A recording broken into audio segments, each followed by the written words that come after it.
Hello, my name is Steve Jars with Penske Racing Shocks. In this video we'll explain how to change a spring and adjust the spring preload for an E900 series motorcycle damper. To remove the spring, clamp the body cap upside down in the vise.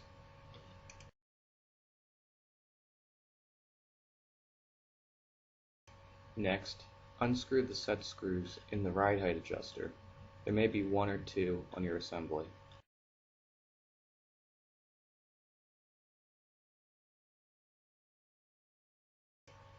You don't need both set screws, but we recommend that you use at least one in the assembly.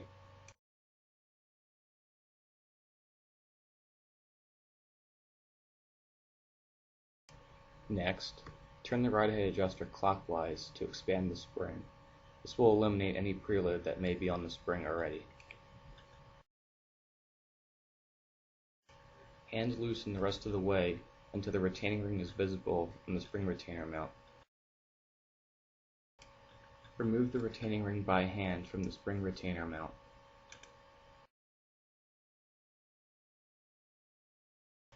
Now you can slide the spring perch and spring over the clevis.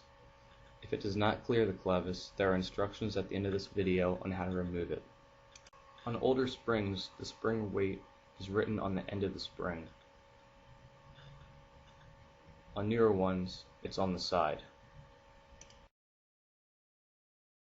Next, remove the thrust bearing and washers.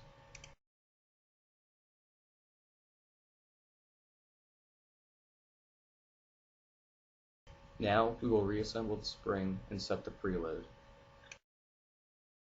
Begin by reinstalling the thrust bearing and washers, followed by the spring.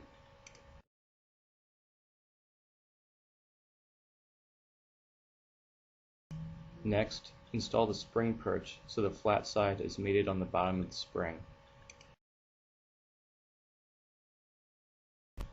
Next, install the retaining ring in the groove on the spring retainer mount. Now you will measure the length of the spring that you have and determine how much preload you want on the spring. We recommend that you use 12 mm or half an inch of preload for the spring.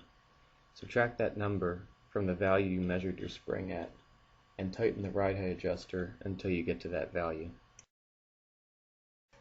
The last step is to install one or two set screws into the ride height adjuster.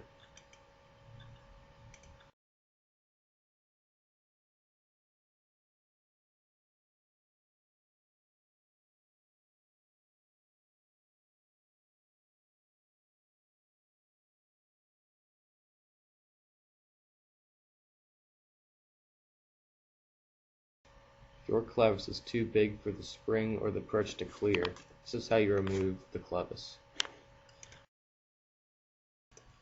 Start by taking two 1-inch open-ended wrenches and loosening the jam nut that's holding the clevis in place. Unthread the clevis completely and remove it from the assembly, and continue with removing the spring. After setting the preload, thread the clevis back into the assembly and tighten the jam nut. Make sure you orient the clevis properly to where you need to mount it on your bike.